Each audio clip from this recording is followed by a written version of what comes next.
بسم اللہ الرحمن الرحیم. درود شریف پڑھ لو.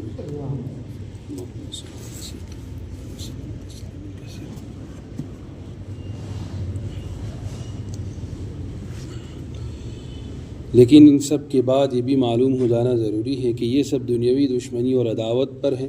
اگر کسی شک کے فسق کی وجہ سے یا کسی دینی امر کی حمایت کی وجہ سے ترک تعلق کر لے تو جائز ہے.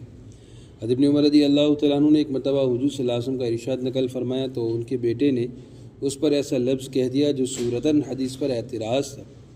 تو حضرت ابن عمر رضی اللہ تعالیٰ عنہ مرنے تک ان سے نہیں بولے. اور بھی اس قسم کے واقعات صحابہ کرام کے ثابت ہیں، لیکن اللہ تعالیٰ شانہ دانا اور بینا ہے، قلوب کے حال کو اچھی طرح جاننے والے ہیں، اس سے خوب واقف ہیں کہ کون سا ترک تعلق دین کی خاطر ہے اور کون سا اپنی وجاہت اور کثر شان اور بڑائی کی وجہ سے. ویسے تو ہر شخص اپنے کینے اور بغض کو دین کی طرف منسوب ہی کرتا ہے.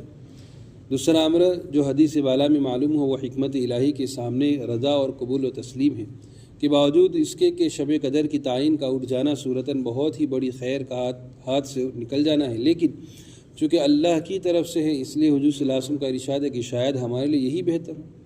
نہایت عبرت اور غور کا مقام ہے. اللہ جل شانہ کی رحیم و کریم ذات بندے پر ہر وقت مہربان ہے.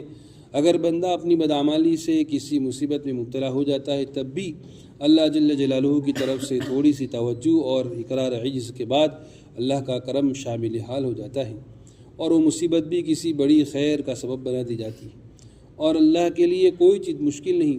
چنانچہ علماء نے اس کے اکفاء میں بھی چند مسائل ارشاد فرمائے ہیں.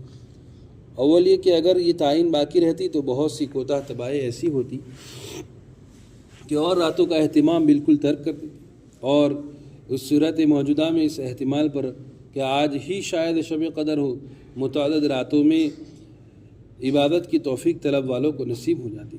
دوسری یہ کہ بہت سے لوگ ہیں کہ معاصی کے بغیر ان سے رہا ہی نہیں جاتا.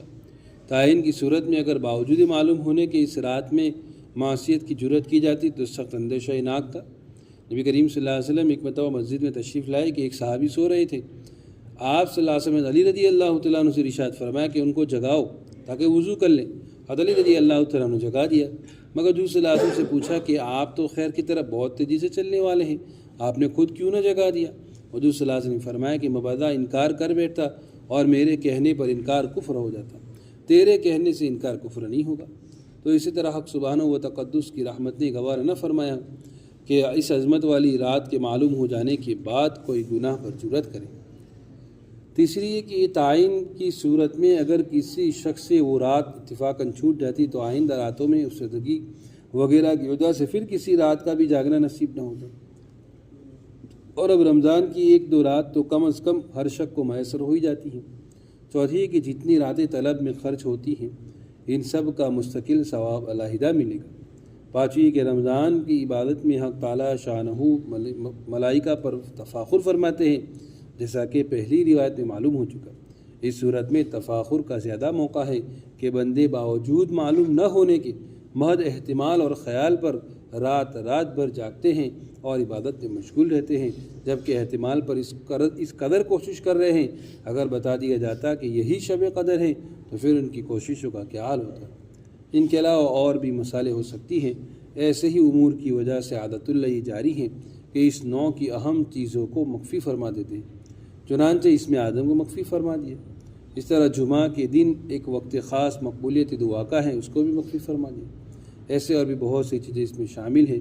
یہ بھی ممکن ہے کہ جھگڑے کی وجہ سے اس خاص رمضان مبارک میں تعین بھلا دی گئی ہو اور اس کے بعد دیگر مسائل مذکورہ کی وجہ سے ہمیشہ کے لیے تعین ہٹا دی گئی ہو.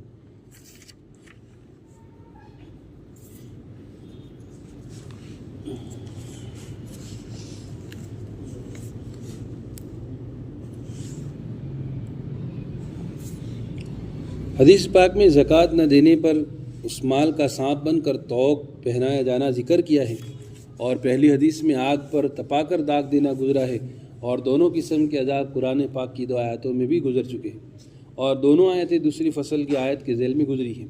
2 عذابوں میں کوئی اشکال نہیں. مختلف اوقات کے اعتبار سے بھی فرق ہو سکتا ہے اور مختلف انواع مال کے اعتبار سے بھی اور مختلف آدمیوں کے اعتبار سے بھی، اور دونوں عذاب جمع بھی ہو سکتے ہیں. حضرت شاہ ولی اللہ صاحب رحمۃ اللہ علیہ حجت اللہ البالغہ میں تحریر فرماتے ہیں کہ سانپ بن کر پیچھے لگتے ہیں اور پترے بن کر داغ دینے میں فرق اس وجہ سے ہے کہ آدمی کو اگر مجملاً مال سے محبت ہو، اس کی تفاصل سے خصوصی تعلق نہ ہو، اس کا مال ایک شے واحد سانپ بن کر اس کے پیچھے لگ جائے گا، اور جس کو مال کی تفاصل سے تعلق خاطر ہو، وہ روپیہ اور اشرفی کو گن گن کر رکھتا ہو، اور جو مل جائے اس کو روپیہ بنا کر رکھتا ہو، تو اس کا مال پترے بنا کر داغ دیا جائے گا۔ ایک حدیث میں ہے، جو شخص اپنے پیچھے خزانہ چھوڑ جاوے تو وہ خزانہ ایک گنجا 2 نقطوں والا سانپ بن کر قیامت کے دن اس شخص کے پیچھے لگ جائے گا۔ وہ شخص گھبرا کر کہے گا کہ تو کیا بلا ہے؟ وہ کہے گا میں تیرا خزانہ ہوں جس کو چھوڑ کر آیا تھا۔ وہ سانپ اول اس کے ہاتھ کو کھا لے گا، پھر سارے بدن کو۔ قیامت کے عذابوں میں کثرت سے یہ بات ہے کہ جو شخص کسی عذاب کی وجہ سے ریزہ ریزہ ٹکڑے ٹکڑے ہو جائے گا، پھر عذاب کے مسلط ہونے کے واسطے اپنی اصلی حالت پر عود کر کے دوبارہ عذاب کا محل بنے گا۔ ہاں یہ آیت یہ ہے نا، وہ معراج والی حدیث میں بھی ہے، اللہ کے حبیب صلی اللہ علیہ وسلم 2 فرشتوں کے ساتھ جا رہے ہیں، آپ نے دیکھا کہ ایک آدمی سویا ہوا ہے اور دوسرا آدمی اس کے سر پر زور سے پتھر مارتا ہے، جس سے دوسرے کا سر کچل جاتا ہے۔ پتھر لڑک کر آگے جاتا ہے تو وہ مارنے والا پتھر اٹھانے کے لیے جاتا ہے تو جس کے سر پر پتھر مارا تھا اس کا سر پہلے جیسا ہو جاتا ہے، واپس جیسا پہلے تھا۔ یعنی قیامت کے عذاب میں یہ نہیں ہے کہ ایک مرتبہ آپ کو مار دیا گیا آپ ختم ہو گئے، ایسا نہیں ہوگا، وہاں بار بار عذاب ہوگا۔ دنیا کے اندر ایک آدمی کو گولی مار دو پھر چھٹی، اب وہ دوبارہ زندہ تو ہو نہیں سکتا، اب اس کو 1000 گولی مارو کوئی فرق نہیں پڑتا ہے۔ آخرت میں ایسا نہیں ہوگا، کتنا سخت عذاب ہوگا کہ وہاں موت نہیں ہے۔ ایک آدمی کے سر پر پتھر مار دیا گیا تو سر کچل جائے گا، اس کا کھیما کھیما ہو جائے گا، لیکن موت نہیں آئے گی۔ ہر طرح کے عذاب وہاں ایسے ہی ہے۔ اللہ تبارک و تعالی ہماری حفاظت فرمائے۔ آخرت کے عذاب بڑے سخت ہیں، اور یہاں جو عذاب آیا ہے 2 عذاب ذکر کی گئی۔ مال کا سانپ بنا کر اس کے گلے میں لٹکا دیا جائے گا اور کہے گا کہ میں تیرا مال ہوں۔ آدمی کیسا گھبرائے گا؟ سانپ کو دور سے دیکھ کر آدمی گھبراتا ہے، گلے میں لپٹ دیا جاوے اور وہ سانپ باتیں بھی کرے گا، میں تیرا مال ہوں جو تو دنیا میں چھوڑ کر آیا تھا۔ وہ کہے گا تو کیسی بلا ہے میرے پیچھے پڑی ہے؟ تو کہے نہیں گھبرانے کی بات نہیں، دنیا میں تو بڑی محبت سے رکھتا تھا، گن گن کر حفاظت سے بینکوں میں سلامتی کے ساتھ لاکروں میں رکھتا تھا، اب کیوں گھبرا رہا ہے؟ اللہ تبارک و تعالی ہمیں صحیح سمجھ نصیب فرمائے، اپنے مالوں کی ہمیں خوش دلی کے ساتھ زکوٰۃ ادا کرنے کی توفیق دے۔ سبحان اللہ بحمدہ۔